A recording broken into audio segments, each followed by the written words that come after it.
Yo esta mañana estaba más enredado que piropo de gago.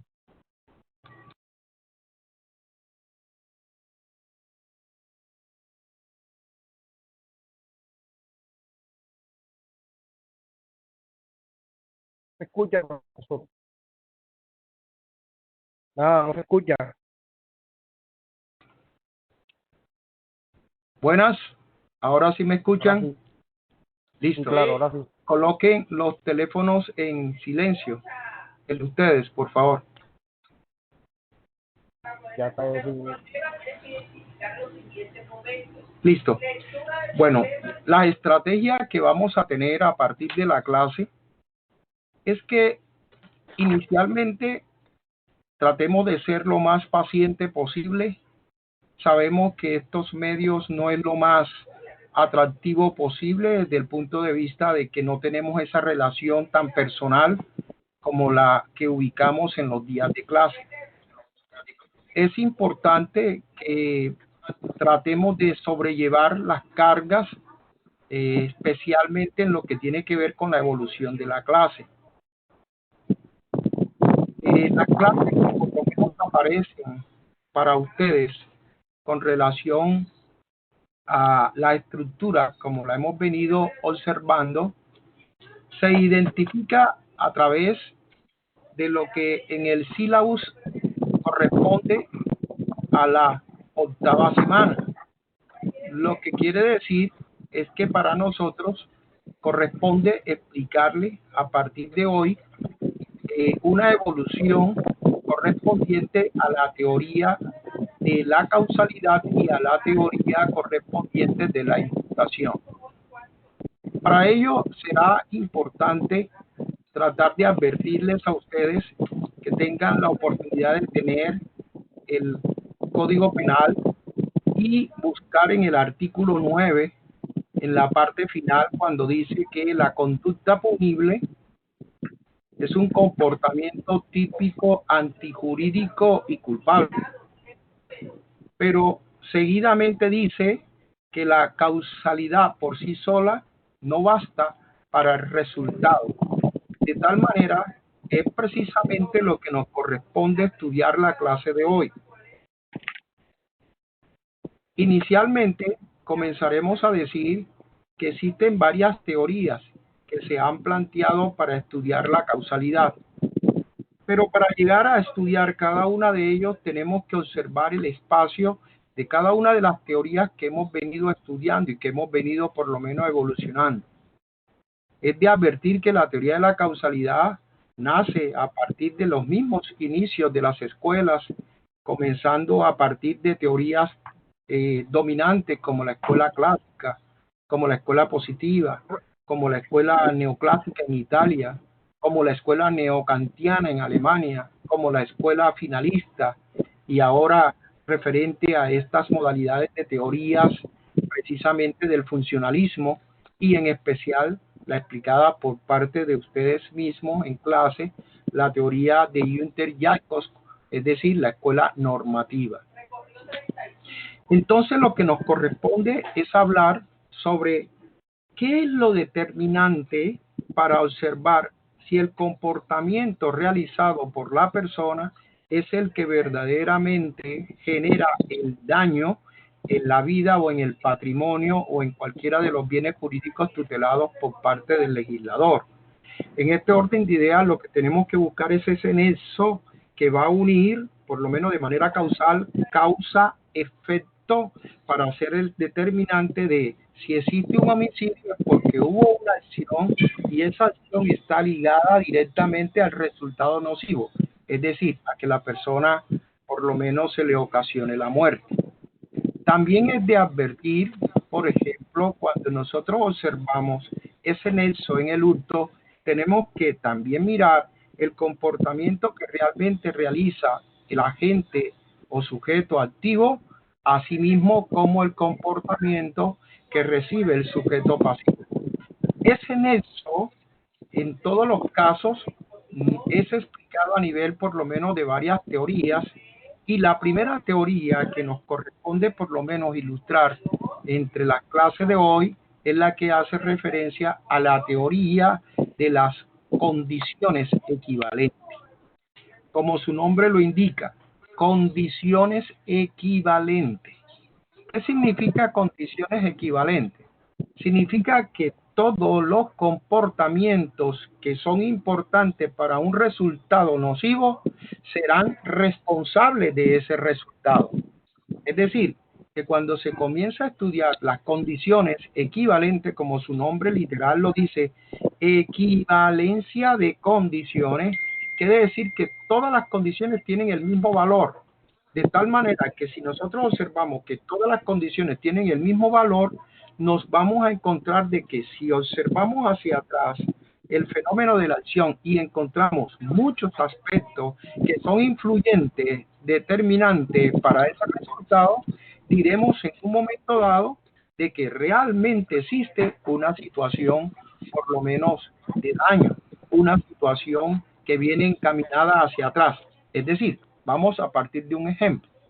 Si nosotros miramos que alguien saca un arma de fuego que evidentemente había sido por lo menos prestada o comprada por parte del sujeto activo, nos vamos a encontrar que para que él pueda realizar el hecho nocivo, no basta solamente el comportamiento de él disparar el arma nociva hacia el sujeto pasivo, sino que tendríamos que mirar mucho hacia atrás para ver todas las acciones que son indispensables para determinar ese resultado nocivo. Entonces serán responsables en igualdad de condiciones. Igualdad significa que tienen el mismo valor desde el punto de vista del comportamiento, como el que dispara, como el que facilita el arma, como el que vende el arma, como el que presta el arma, como el que construyó el arma, como el que creó las municiones. Como podrán observar, en un momento dado podremos advertir que un solo comportamiento no va a ser responsable una sola persona, sino varias personas hacia atrás. Eso es lo que identifica la teoría de las condiciones y que son importantes tenerlas en cuenta a partir de esa situación que bien es cierto se produce con el resultado nocivo. Si buscamos otro ejemplo, partamos de una situación, por ejemplo, más clara. Hay dos personas que se trasladan en una moto, uno de ellos se baja con un arma de fuego y le quita el bolso a la persona que verdaderamente cuida su patrimonio económico. A partir de aquí, nosotros seríamos determinantes en decir que de acuerdo a la teoría de la equivalencia de las condiciones, que serían responsables no solo la persona que le quita el bolso, sino también la persona que le facilitó o le prestó el arma, la persona que le suministró las municiones. También serían responsables de ese hurto el conductor de la moto, así como también quien prestó la moto, el que realizó la moto. O sea, si miramos hacia atrás, en un momento dado, voy a traer el ejemplo que nos da el mismo Carrara, podríamos nosotros llegar inclusive hasta el origen del universo si miramos hacia atrás como las causas que son responsables de un determinado homicidio. Imagínense ustedes, estaríamos llegando a echarle la culpa desde el punto de vista religioso a Adán y a Eva, o en su defecto estaríamos diciendo que el misma explosión del Big Bang es el que ha determinado este origen, por lo menos de determinantes del daño frente a la sustracción o el hurto o el apoderamiento de la cosa patrimonial. Como pueden ver, esta teoría es criticada y es criticada precisamente porque en los hechos nocivos desde el punto de vista penal, no todas las causas que sobrevienen hacia atrás son determinantes para un resultado nocivo. Es indispensable que tratemos de acercar las condiciones y es precisamente allí donde sale una nueva teoría creada por Von Bury que habla sobre la conditio sine qua non. No sé si me han escuchado bien. Conditio, condición sine ¿Por la qué, qua non. profe? Repita. Conditio sine qua non.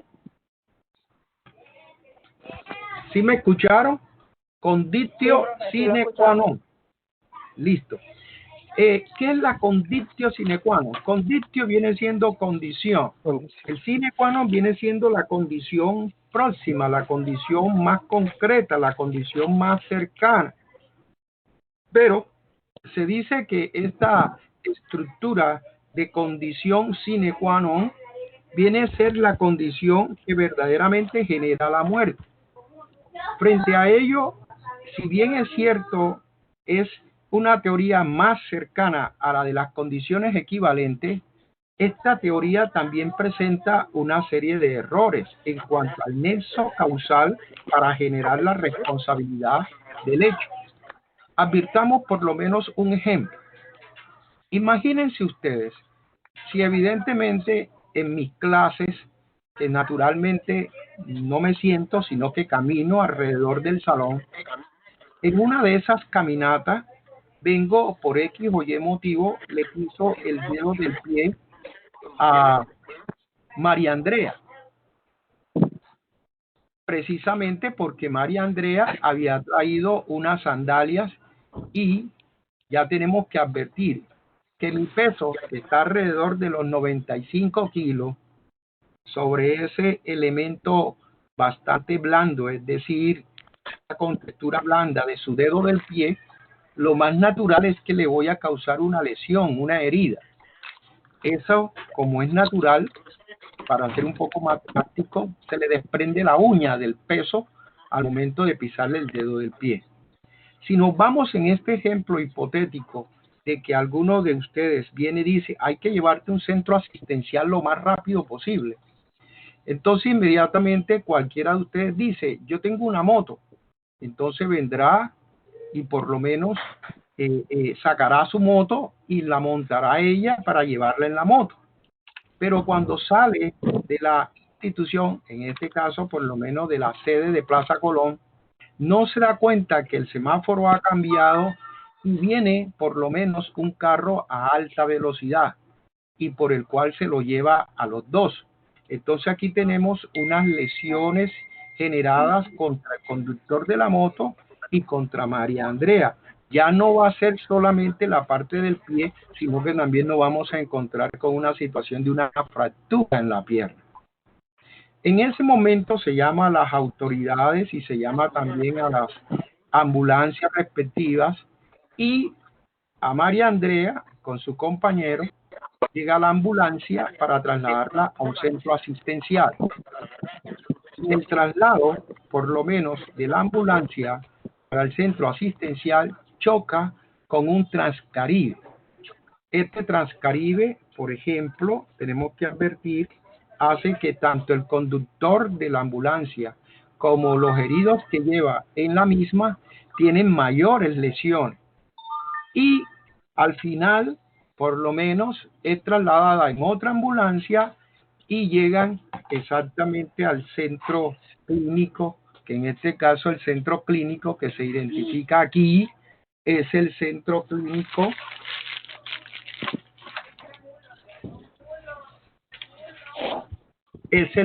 clínico de Barú.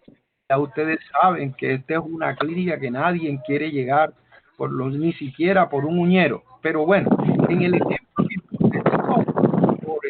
tenemos que la persona llega a la clínica Barú y un médico que el día de ayer, a pesar de que se le había advertido la cuarentena, este médico se pasó trasnochando, tomando, compartiendo con sus amigos, y cuando viene a realizar la cirugía respectiva, le ocasiona la muerte. En este caso, le ocasiona la muerte, en el caso hipotético, a la persona que evidentemente había llegado como consecuencia de las lesiones. Miren la situación concreta. Si nos vamos a la teoría de la equivalencia de las condiciones, nosotros tendríamos que respondría Javier Reales, que pisó, si recuerdan, fue el primer originador que verdaderamente generó el daño, uno. Después también sería responsable el conductor de la moto, compañero, que no se dio cuenta al momento de entrar a la vía pública. La ambulancia, que no observó al Transcaribe. el médico que llegó con una actividad netamente no opta para realizar la cirugía, como pueden observar, en cualquiera de ellos serían todos ellos responsables de un mismo resultado, es decir, la muerte. Ella, de una u otra manera, no hubiese muerto si Javier Reales no la hubiese pisado, pero tampoco se hubiese muerto si no se hubiese montado en la moto, pero tampoco se hubiese muerto si no se hubiese montado en la ambulancia, pero tampoco se hubiese muerto si no hubiese llegado a la clínica Barú. O sea, como podemos observar, en la teoría de la equivalencia de las condiciones, todos ellos serían responsables. Pero en la teoría de la conditio sine qua non, no estaríamos por lo menos advirtiendo esa teoría, porque acá se busca una condición más adecuada a ese resultado. ¿Cuál sería de manera concreta la causa más próxima para generar el resultado nocivo?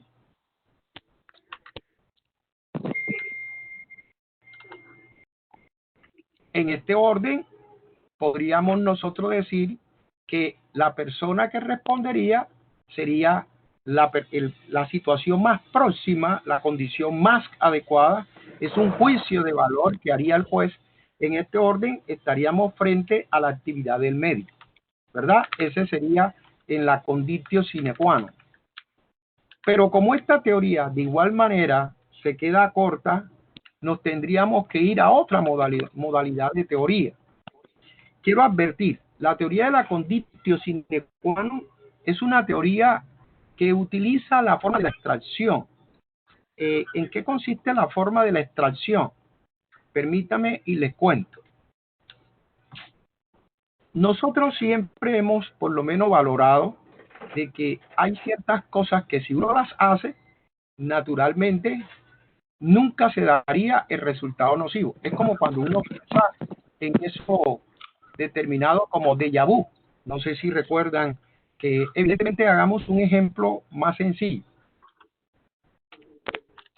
Uno de ustedes sale en las horas de la noche porque tiene un poco de hambre a la esquina a comprar una pizza.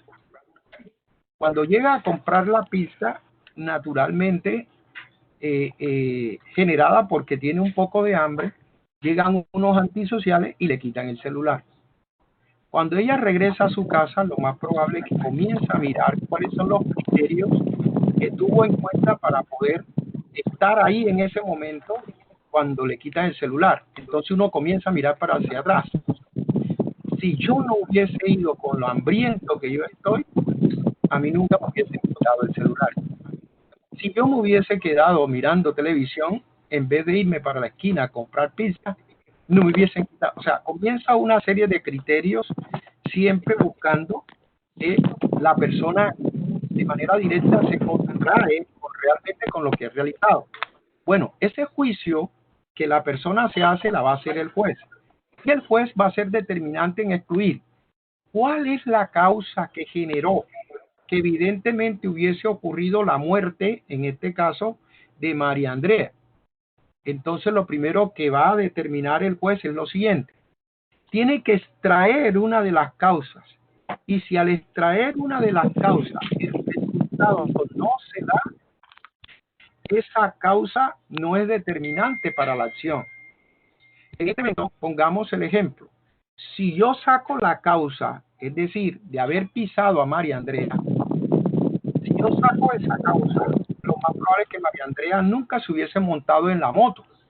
Y si nunca se hubiese montado en la moto, nunca hubiese tenido el accidente. Y si no hubiese tenido el accidente, tampoco hubiese tenido el otro accidente, y menos hubiese llegado a la clínica, y menos se hubiese encontrado con ese médico. Entonces, aquí el único que debería responder por la muerte de María Andrea sería entonces Javier Reales, que fue el que la pisó. Eso en la teoría de la conditio sine qua non. Como pueden ver, estas teorías, todas desarrolladas alrededor de las causas, naturalmente no encuadran actualmente conforme al desarrollo que ha tenido nuestra sociedad desde el punto de vista de las teorías, por lo menos propias del derecho penal. Hay una teoría, y la nueva teoría que es la aplicada tanto en derecho penal, y del derecho penal se ha copiado para llegar al derecho civil, sobre todo cuando ustedes comiencen a ver con el doctor Pedro Salgado, que creo que les da obligaciones, la teoría de la responsabilidad civil o las teorías referentes a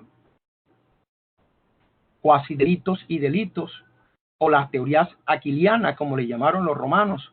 Entonces, cuando ustedes lleguen a esa respectiva teoría, van a nuevamente a estudiar estas mismas teorías que estamos planteando, pero para el derecho penal. Precisamente, ¿por qué? Porque aquí estamos estudiando conductas delictivas. Entonces, frente a esta conducta delictiva, nosotros tenemos que buscar una solución más clara, que no es clarificada por parte de la teoría de las condiciones equivalentes y tampoco es explicada por parte de la teoría de la conditio sine qua non.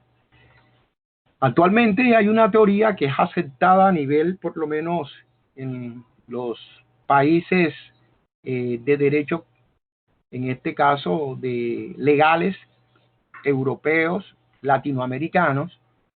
La teoría es la que identifica las condiciones adecuadas. Miren cómo lo estoy diferenciando frente a la primera teoría, que le llamamos teoría de la equivalencia de las condiciones o de las condiciones equivalentes. No, acá se habla es de la condición adecuada al resultado dañino. Frente al caso de María Andrea, podemos nosotros advertir que cuál fue la causa más adecuada para que se realizara el daño nocivo.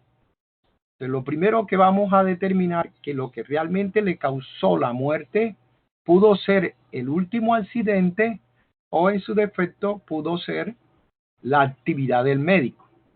Entonces, ahí es donde vamos a estructurar el verdadero resultado de quién debe ser responsable en el área del derecho penal. Miren una situación.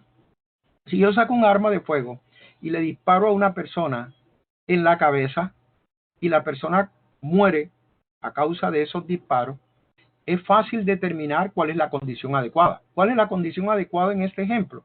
Que la persona le haya disparado en la cabeza. Ahí es fácil y muy determinante el resultado atribuible a quien ocasionó ese daño. Pero la circunstancia se pone difícil cuando realmente no hay una acción de por medio, sino que nos encontramos a figuras de omisión, en donde nos toca estudiar el derecho penal a través de las teorías de la imputación, y ahí es donde nuevamente recalcamos lo que vimos en la última clase y que de una u otra manera generó que nosotros investigáramos lo que era la posición de garante, que investigáramos lo que es la prohibición de regreso, lo que es el principio de confianza y lo que es de una u otra manera la teoría propia de garante. Entonces, como podrán ustedes observar, la teoría de la causalidad netamente queda con la teoría de la causalidad adecuada, la causa más próxima. Pero hay ciertas modalidades de comportamiento que no se quedan en ese son, sino que hay que estudiarlo a partir de los criterios objetivos que tenemos todos frente al cuidado. ¿Qué son los criterios objetivos de cuidado para hablar nosotros ahora de imputación? Bueno, es importante hablar de imputación cuando uno se encuentra frente a una teoría que fue planteada ya hace muchos lustros, cuando estudiábamos lo referente a la teoría de Einstein, a la teoría de manera por lo menos muy concreta, a las teorías del derecho, cuando todo se observa a través de una arista diferente, o dependiendo de la arista de cómo se miren las cosas, o dependiendo del observador de cómo se miren las cosas. Miren una situación. Voy a plantearle cómo se identifica la teoría de la relatividad planteada por Einstein mediante un ejemplo. Para estructurar este ejemplo es conveniente que ustedes pongan un poco de imaginación e imagínense lo que yo en un momento dado hubiese pintado en el tablero. Tratemos de identificar un tren. un tren que podemos nosotros decir va a una velocidad de 300 kilómetros por hora. Todos los que van dentro del tren naturalmente no observan la presión que existe entre el aire y el cuerpo mecánico del tren frente a la velocidad que lleva.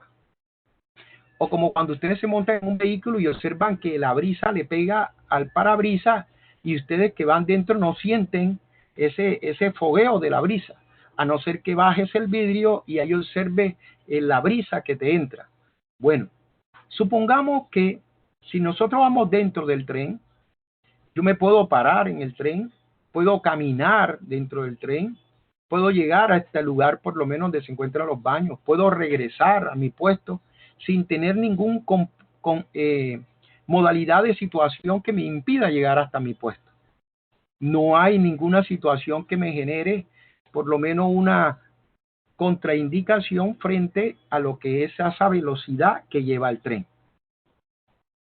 Si dentro del tren, yo sentado en la silla correspondiente, identificada con el puesto número 22, pegada a la ventana, si yo tomo el marcador con el cual utilizo en clase y lo suelto, lo más natural es que uno va a ver que ese marcador va a caer en línea recta. Si nosotros hacemos esta figura, observamos que el marcador cae en línea recta. Decimos y recordamos las leyes naturales. ¿Y qué identifican las leyes naturales? Lo identifican que todos los cuerpos dentro de nuestro espacio, por lo menos terrestre, desde la atmósfera, genera una ley natural identificada como la ley de la gravedad. Todos los cuerpos caen hacia el centro, como en el ejemplo del marcador o lapicero. Entonces, si nosotros, muy a pesar de que vamos dentro del tren a una velocidad de 300 kilómetros por hora y dejamos caer el marcador, vamos a observar dentro del tren que el marcador cae en línea recta. ¿Eso lo observa quién? La persona que va dentro del tren. Pero supongamos que a pesar de la velocidad que lleva, uno abre la ventana y cuando abre la ventana viene y deja caer el marcador. Aquí tenemos que observar dos espacios. ¿Cuáles son los dos espacios? El primero, de la velocidad que lleva el tren. El segundo, de que si yo suelto por lo menos otra vez el marcador, pero yo ya no dentro del tren, sino por fuera del tren, vamos a observar que la resistencia que genera el viento con el marcador que lleva la misma velocidad del tren va a hacer que este caiga, pero ya no lo vamos a ver en una caída tan recta, lo vamos a ver en una caída que, si bien es cierto, para nosotros va a ser leve, con una leve inclinación, pero va a caer de todas maneras en el piso y usted va a ver cuando cae. Esa situación comienza a generar varios aspectos de visión, es decir, lo que está observando la persona que está dentro del tren, dentro del mismo tren, o sacando la mano fuera del mismo tren. Ya las situaciones son diferentes. Ahora partamos del mismo ejemplo. La persona que va dentro del tren suelta el marcador y cuando suelta este marcador, por ejemplo, va a caer el marcador hacia el suelo, pero aquí observen lo siguiente. Aquí no lo va a ver la persona que va dentro del tren, lo va a ver un campesino que se encuentra por lo menos generando cultivos. Hagamos el ejemplo que sea un cultivo de maíz o de arroz. Entonces la persona se ha quedado mirando el tren y cuando ve el tren observa que la persona abre la ventana, saca la mano y cuando saca la mano se observa de manera clara que realmente por lo menos suelta algo. Pero cuando lo suelta, esa tercera persona que no está en el tren va a observar que el artículo que cae no cae en línea recta, sino que cae en una línea totalmente cuasi horizontal. Es decir, que cuando cae al piso, ya quizás de pronto el tren ya ha pasado. ¿Por qué? Precisamente por la situación externa de un observador externo. Frente a ello es lo que explicaba Einstein. Einstein decía que los cuerpos, dependiendo de cómo se miren, son relativos. Cada uno de nosotros, en algún momento dado, a pesar de que estamos mirando una misma cosa, los resultados que podemos extraer de él pueden ser diferentes. Es relativo, por eso se llama principio de la relatividad, porque es relativo lo que es el espacio, lo que es la velocidad y lo que es el tiempo. Precisamente en esa circunstancia de espacio, tiempo y velocidad es donde nace uno de los principios que fueron tenidos en cuenta para crear la bomba atómica, sobre ese espacio de contracción que se genera precisamente dentro del cuerpo que va a velocidad, pero que cuando se sale de esa central, o sea, de lo que se encuentra por lo menos cerrado, inmediatamente se aflora y transforma el mundo. Los generadores de los creadores de la bomba atómica o de cualquiera de las bombas que fueron utilizadas en la Segunda Guerra Mundial, ustedes cuando ven que cae la bomba, primero se genera una expansión hacia afuera y de pronto se recoge y sale como un hongo hacia arriba. Pues ese hongo no significa de que el hongo ya va hacia arriba, porque ya eso viene siendo como la cola. El problema es que cuando cae se extiende a los lados hasta ciertas, por lo menos, espacios y kilómetros. Y lo que genera verdadero daño es precisamente eso. ¿Por qué? Porque todo está contraído dentro de lo que se ha denominado la bomba atómica. Entonces, como pueden observar, no todas las cosas pueden sobrevenir de una acción directa. Allí es importante determinar de que hay ciertos comportamientos que se le pueden atribuir a una persona y esa atribución a esa persona es lo que va a representar la nueva teoría de la imputación objetiva. Es fácil cuando saca una persona un arma y le dispara a otra en la cabeza y como consecuencia de ello le genera la muerte. ¿Por qué? Porque ahí es fácil que ese caso se puede identificar de manera causal. Es decir, uno se encuentra claramente con ese fenómeno causal. Una cosa generó el daño y como fruto de ese daño la persona falleció. Pero hay otros casos donde no se genera esa situación causal. Entonces tenemos que buscar otros criterios objetivos de imputación. El ejemplo, por lo menos que podremos nosotros traer a colación, es uno tratado por Hans Wessel en su teoría, por lo menos del finalismo alemán, y que es citado posteriormente por el doctor Klaus Rosin, también alemán. El ejemplo es el siguiente. Un médico viene y le dice al enfermera o a la enfermera, luego de haber salido de una cirugía donde se había extirpado un apéndice. Inmediatamente los resultados fueron positivos de la cirugía. Se felicita al equipo médico, al anestesiólogo, a todos los participantes porque fue un éxito la cirugía. Cuando termina la cirugía, el paciente pasa a cuidados intermedios para la valoración y recuperación del mismo. Estando allí, el médico verifica el estado del mismo, observa que los puntos bien, todo lo que se hizo en la cirugía estuvo muy bien, pero para evitar alguna modalidad de peritonitis, es decir, de una infección, viene y le solicita a la enfermera que cada 30 minutos proceda a colocarle unos antibióticos y le da la denominación alguna de cualquier antibiótico. La enfermera a los 30 minutos llega, procede y coloca la respectiva inyección y como consecuencia de ello, inmediatamente nos encontramos que a la media hora cuando vuelve la enfermera a visitar el paciente, este paciente se encuentra totalmente inflamado y como consecuencia de esa inflamación generada de ese antibiótico, la persona fallece. Entonces, a partir de allí se trata de verificar quién es el responsable desde el punto de vista de la muerte de ese paciente. Lo más natural es que todos nosotros digamos el médico, pero a través de la teoría de la imputación, sobre todo imputación objetiva, no es el médico. Aquí la responsabilidad debe de atribuírsele a la enfermera, porque ella tiene una obligación. ¿Y cuál era la obligación? Que antes de colocar cualquier mecanismo, perdón, ¿no se escucha nada?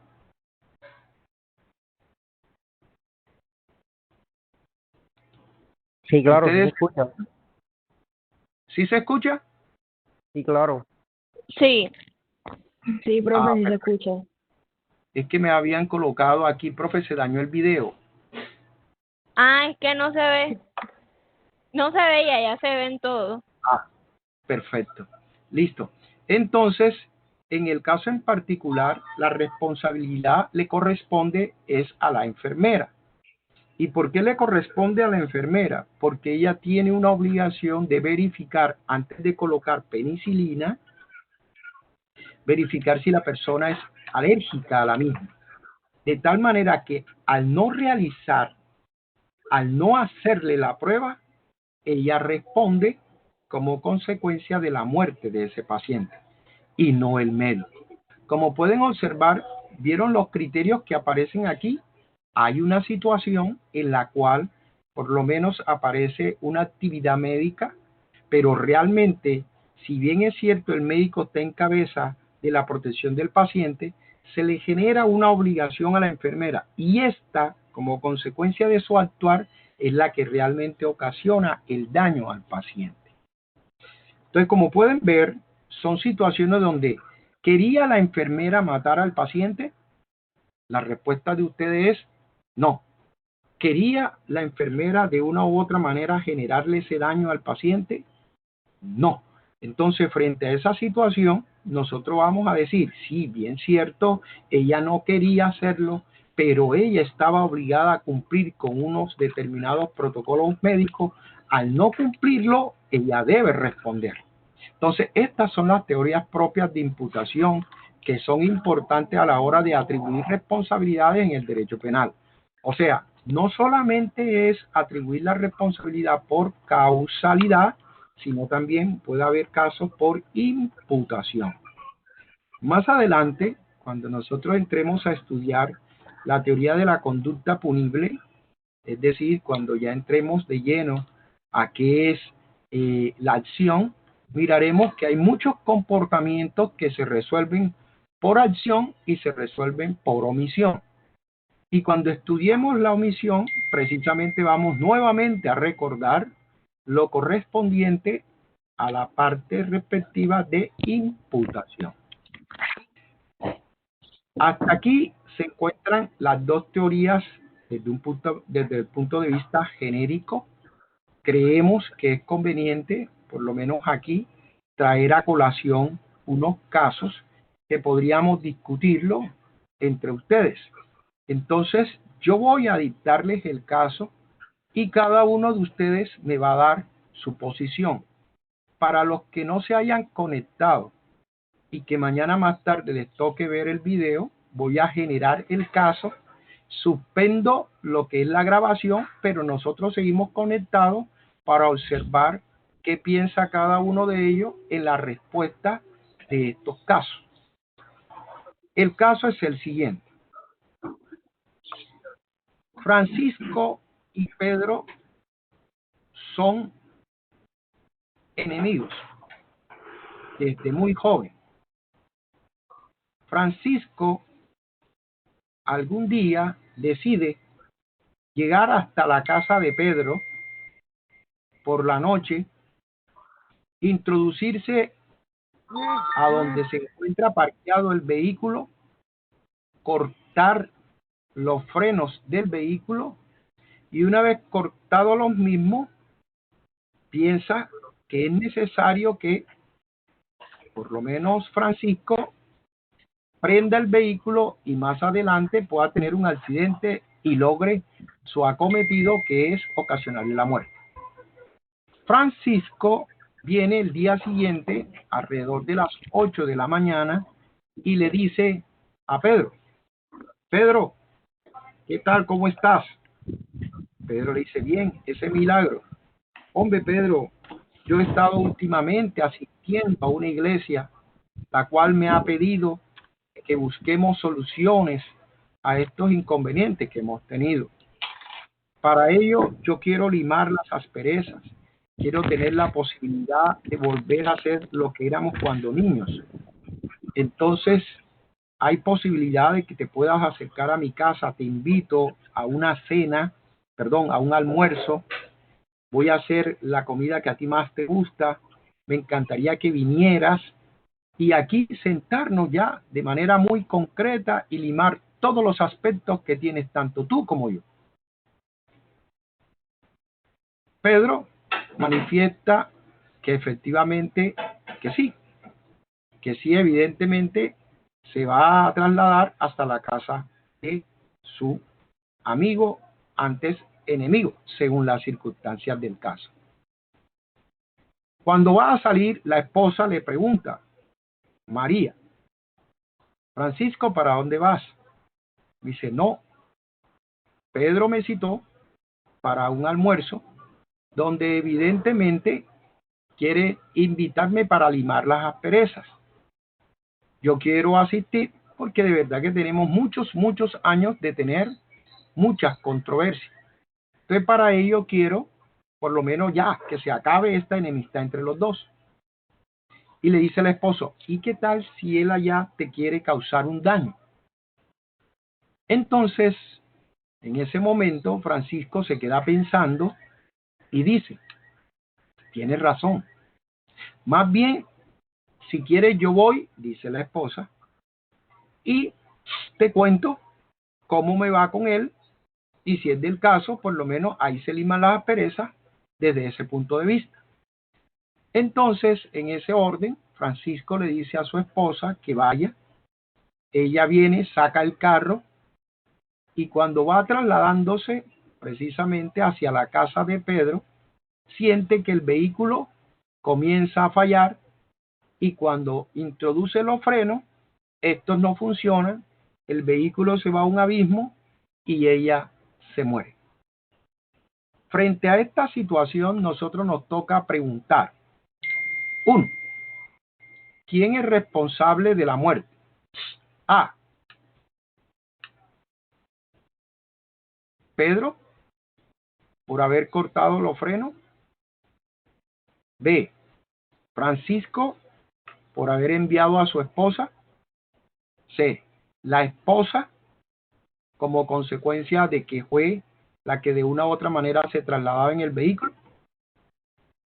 Para ustedes, aquí a través del chat, y poder por lo menos después concretizar, dígame qué piensan con respecto al caso, de acuerdo a lo que hemos visto en la clase referente a la causalidad y a la imputación. Para ustedes, ¿quién sería el responsable? Y me explica el por qué.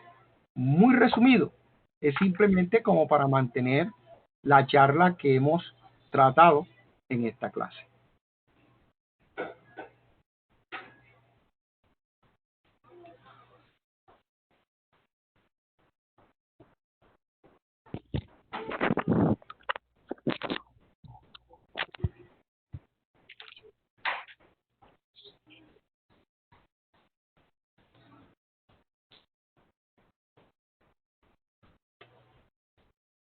Resuelto uno de los casos, conforme a las doctrinas y a la jurisprudencia alemana, nos corresponde estudiar otro caso. No con ello se presenta o se pretende que lo que les haya manifestado es la última ratio en la decisión. No, al contrario. Estas son doctrinas, son teorías que en algunos eventos nuestra Corte Suprema de Justicia ha utilizado. Pero estamos precisamente en ese desarrollo frente a las teorías del nexo causal que hay que estudiarlas muy, muy delicadamente.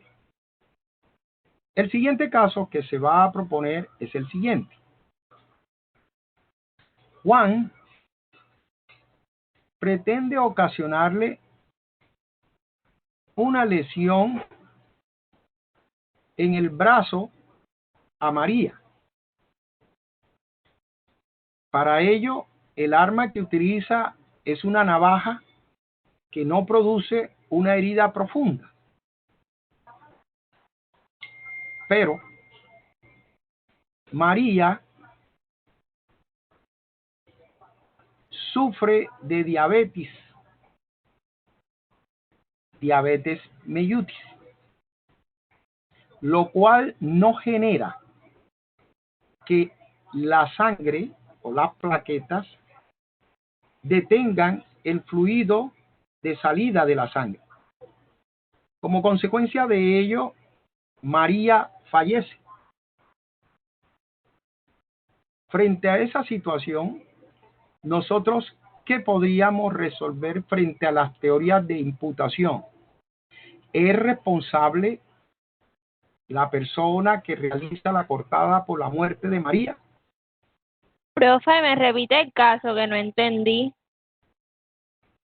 Repito, Pedro utiliza, permíteme un minutico.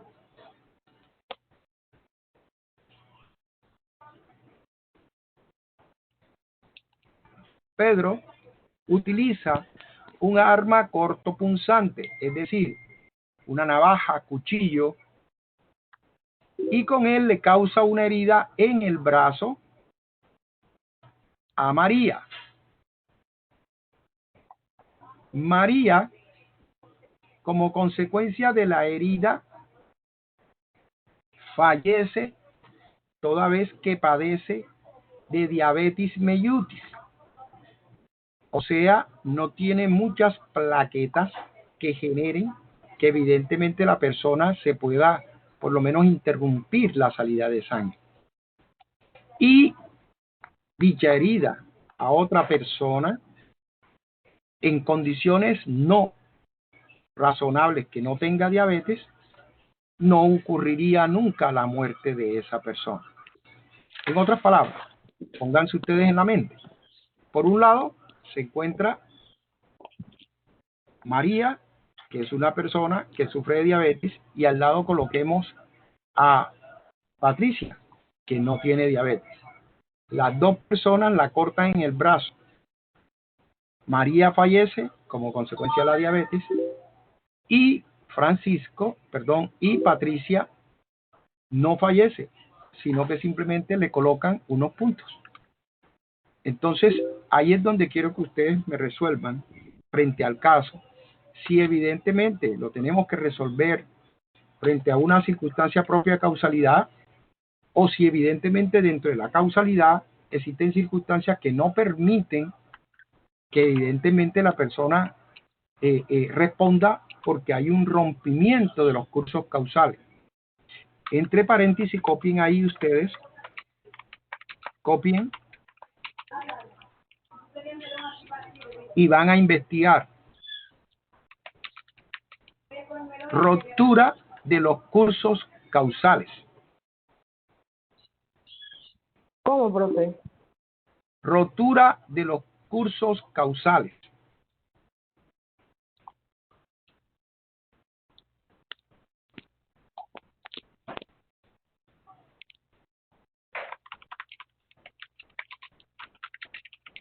Profe, rotura de los cursos causales. Causales.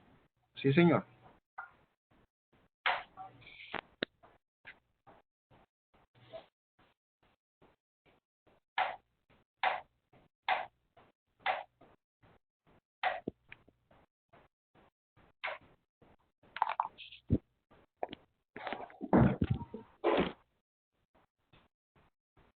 Entonces, ahí tienen un caso.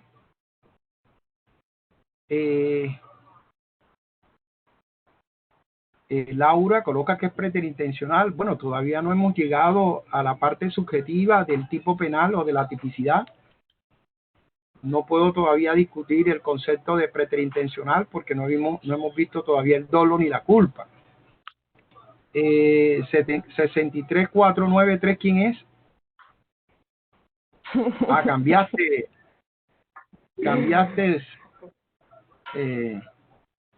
Eric, cambiaste tu identificación. Santiago habla de culpabilidad, tampoco, todavía no hemos llegado a ese concepto. Aquí me hablan de que porque no la quería matar, pero igual la mató. Laura, la causa de la herida que recibe fallece. O sea, lo que quiero de parte de ustedes es que analicen, piensen de manera muy directa cómo se resolvería en este caso, por lo menos la situación que se plantea. Piénsenlo, por lo menos hay unos 5 a 10 minutos y nuevamente intervenimos. Voy a suspender nuevamente la grabación y seguimos hablando.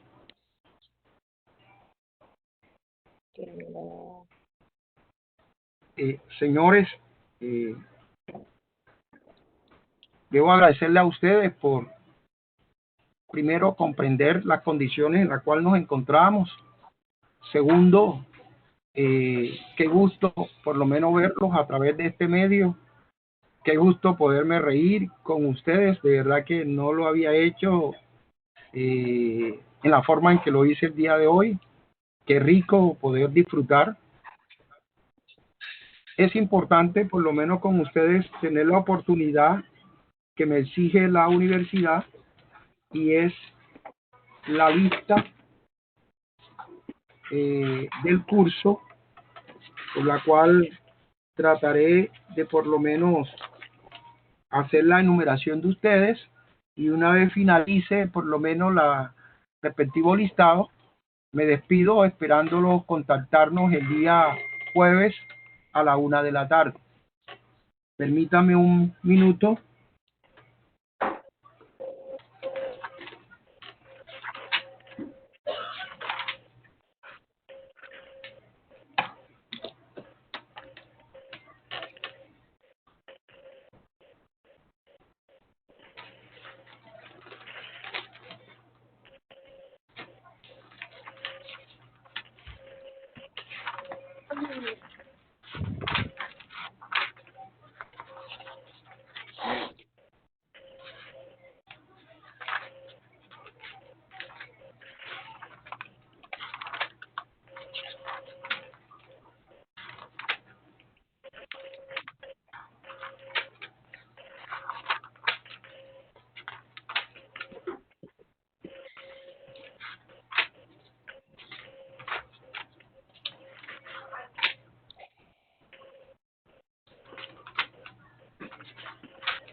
Alvis Jaramillo. Alvis Jaramillo.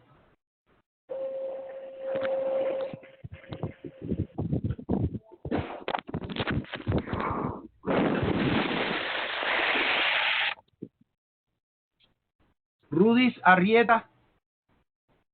¿De otro salón? No, profe, ella está aquí, pero ella creo que se retiró.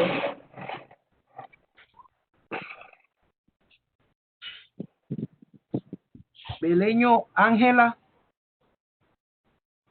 Beleño Ángela.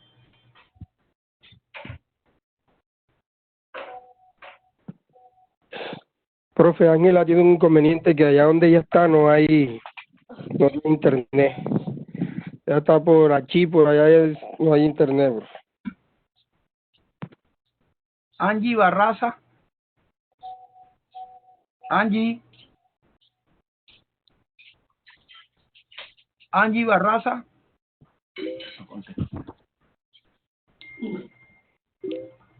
Sí está, profe, ya sí está.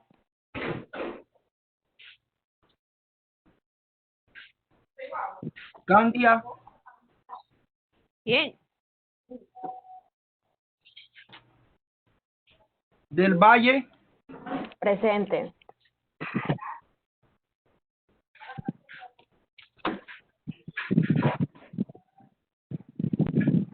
César, Eric, Presente, doctor. María Andrea, Presente. Laura, Se salía antes de que pasara lista, pero ella andaba por ahí. Andaba por ahí. Santiago. Presente, profe. Listo. Bueno, señores, Ari, los memes no se por equivocaron. favor, investiguen Santiago, lo por favor. referente al rompimiento de los cursos causales. Y el día jueves discutimos en referencia a ese tema. ¿Vale? Profe, Nos vemos. Dígame. Carlos Mario que está presente, pero que no le sirve el micrófono. No te preocupes que yo aquí estoy verificando a las personas que realmente han participado. Aquí veo a Laura, veo a Angie, veo a César, veo a María Andrea, Santiago, Eric. Sí, están todos. Listo. Listo. Buenas tardes. Chao. Igual, profe. Chao. Cuídese.